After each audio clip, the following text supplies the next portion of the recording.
ಎಲ್ರಿಗೂ ಗೊತ್ತು ಮೋಂಟು ತರ ಬೇರೆ ಯಾರಿಲ್ಲ ಅಂತ. ಅದನ್ ಪ್ರೂವ್ ಏನ್ ಮಾಡೋದು? ಇಲ್ಲ ಕರಡಿ, ನಾನಲ್ಲಿಗೆ ಹೋಗೇ ಹೋಗ್ತೀನಿ. ನನ್ ಮೇಲೆ ನಂಗೆ ನಂಬಿಕೆ ಇದೆ. ಆಗ ಚೋಟು ಆನೆ ಏನೋ ಯೋಚನೆ ಮಾಡಿ ಬಾತುಕೋಳಿಯ ಬಳಿ ಒಂದು ಮೊಟ್ಟೆಯನ್ನು ಕೇಳುತ್ತೆ.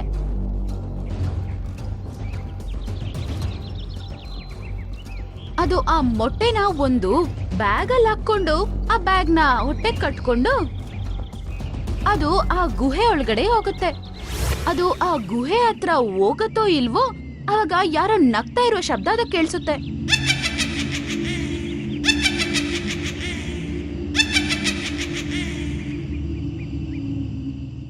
ಆಗ ಆ ದೆವ್ವ ಅದರ ಮುಂದೆ ಬರುತ್ತೆ.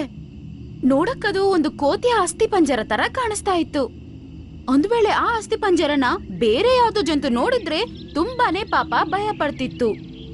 ಆದ್ರೆ ಮೋಂಟು ಕೋತಿ ಅದನ್ನ ನೋಡಿ ಸ್ವಲ್ಪನೂ ಭಯ ಪಟ್ಟಿಲ್ಲ.